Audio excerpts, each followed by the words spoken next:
Do you guys remember me posting this post on my community section saying I have a special project? Well, it may not be special for many of you guys because, yeah, maybe it's common for you guys. Yes, it's definitely something pretty common in the exotic pet world. But for me, it is a special project because this is the first time I am doing something like this. I've always wanted to do something like this, but never really got the chance. So now, this is the time I have decided to just bite the bullet, give it a shot, and, well, give one of my animal a chance. Well, two of my animals a chance. And by that, you probably already are starting to guess where I'm going with this. Now, this is Penelope. You guys know Penelope, right? She is my biggest, friendliest, and I would consider her my first ever ball python, like a successful ball python, because I've had one before her, and that one I got from a pet shop because I was not experienced. That one was really malnourished, and that one did not survive 2 weeks with me.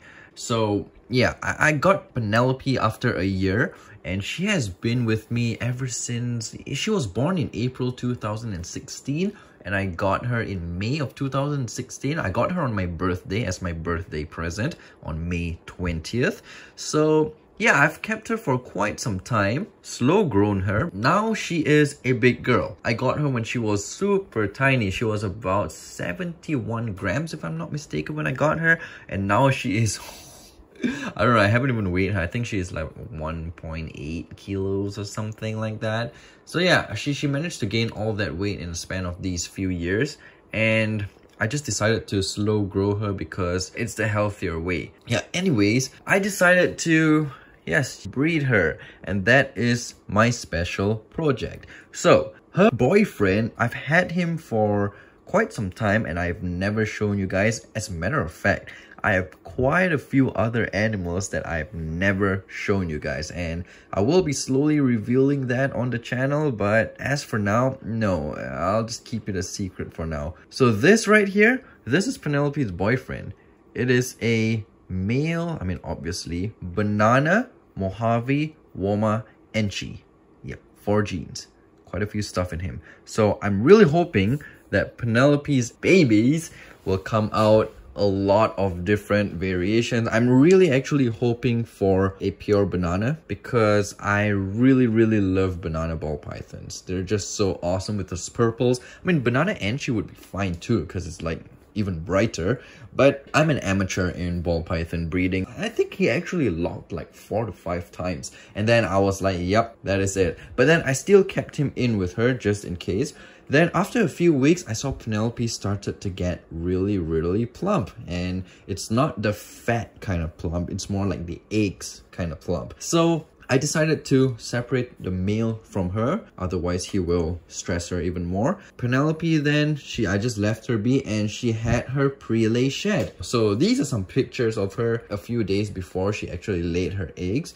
And I decided to just leave her be. And then I've got this CCTV. This is the funny part. I'm such a spy, man. I'm such a stalker. I put the CCTV like right in front of her enclosure, and every night or even in the daytime when I'm in the tarantula room, because the snake room is a different room, I will just stalk her on my phone because the CCTV is connected to Wi-Fi and it is connected to my phone, and I can spy on her. Because before I even thought of putting the CCTV there, every few hours I'll just run down, check on her, but then I was like, oh, I can't be doing this. So I put the CCTV there, and pretty much every few minutes I will spy on her, check her on my phone.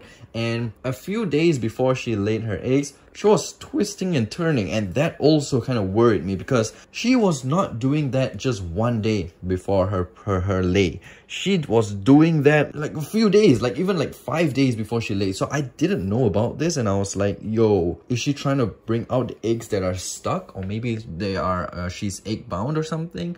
But then thankfully that wasn't the case. And then I went to sleep, and then the next morning I woke up and then I saw her in this position, and I was like, oh, that looks good.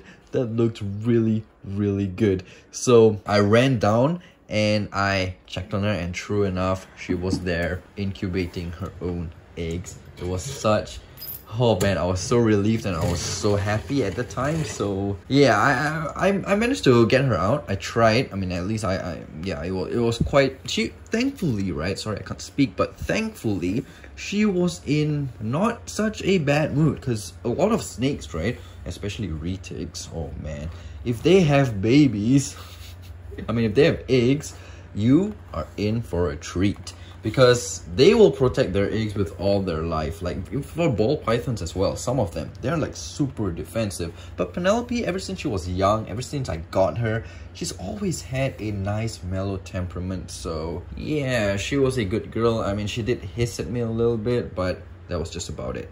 She did not try to strike me. She did not try to like defend her egg. I mean, she did, but not to a point where she was being very defensive towards me. So that was a good thing. I managed to get her away from her eggs. It took about 1.5 minutes. And then I took out the eggs, gently of course, because my incubator is really small, and then my containers are actually really small with the containers where I'm gonna put the eggs in. So I had to separate the eggs. Thankfully, I managed to do that because it is very risky. And don't worry, I did not roll the eggs. I know snake eggs, you're not supposed to roll them. And yes, for those who don't know, you are not supposed to roll them, because I think it's the embryo or something, I don't know, it is situated at the top of the egg, and if you roll it, they will drown under their own liquid or something like that. I don't know, but just don't turn eggs around. So I took them, I put them into this container, which I put vermiculite to water 1:1. So it was 35 grams of vermiculite, 35 grams of water. And then I have this aquarium divider thing where I put it on top of the vermiculite inside the container. That way the eggs will not touch the vermiculite, because if it does, you risk the egg molding. And then basically that's it. My container has 2 holes on the sides for ventilation. Some people don't use any ventilation, but ventilation is always good. Just don't put too much, otherwise the vermiculite will probably dry up too quickly. I put the eggs into the incubator. I set the temperature to 31 degrees Celsius, and inside the readings are as such.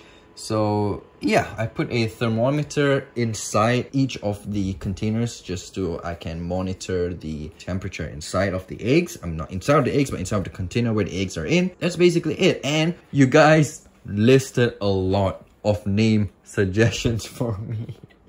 So I actually typed out all of the ones that I like. Thank you guys so much for it. It was like 400 to 500 comments on that community post. I typed out a lot, and we're going to choose which names, because there are so many nice names actually. And sorry for those who listed names and I didn't write it down, because a lot of the names you guys listed are not unisex. And the reason I asked you guys for unisex names is because I don't know the gender of the eggs. So we are going to be naming each egg. There are 7 eggs, so we're going to be taking 7 names. And since I have written everything in Microsoft Word in number order, we are going to use a random number generator, just to be fair, because there are so many nice names. So as you can see over here, I have listed about 150 names.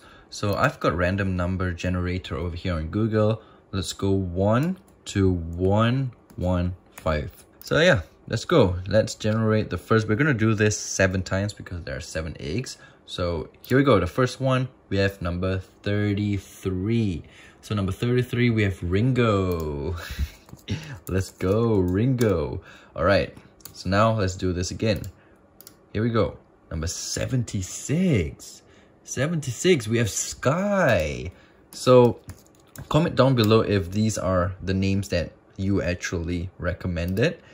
Let's go a third time. 53, we have got Aaron. Yeah, I actually really wanted that name. Aaron. It's a really nice name. Thank you. And then we have got number 9. Number 9, we have Kimball. Kimball. All right. So we've done 4. 3 more to go. Let's go. Number 91. Wow, that's quite far. What is 91? Raver. Yeah, that's actually a really unique name, you guys. I would never have thought of these names. Wait, what was it? Number 91? Raver. A-V-E-R. That is sick. All right, 2 more times. we've got number 28. Number 28, we have got Ryu. Yes, also a very unique name. R-Y-U-U. Sweet. There's some actually commented R-Y-U, but I don't know. I'll interchange that. We'll see which. I'll decide which one is nicer. Okay, the last but not the least. Let's go. 105. All right, so number 105, we have got Evis. Yes, Evis, YVs. I don't know how to pronounce that, but very, very unique name. I really like the spelling. I think it's Evis because Y-V-O-N-N-E is Yvonne, right? Yeah, Yvonne, so it should be Evis. Evis, I don't know. But yeah, so we've got 1, 2, 3, 4, 5, 6, 7. Here are the names of the babies. I cannot wait till they hatch, and then we will see. We will name them once they hatch. So these will be the names I will put on top of the incubator.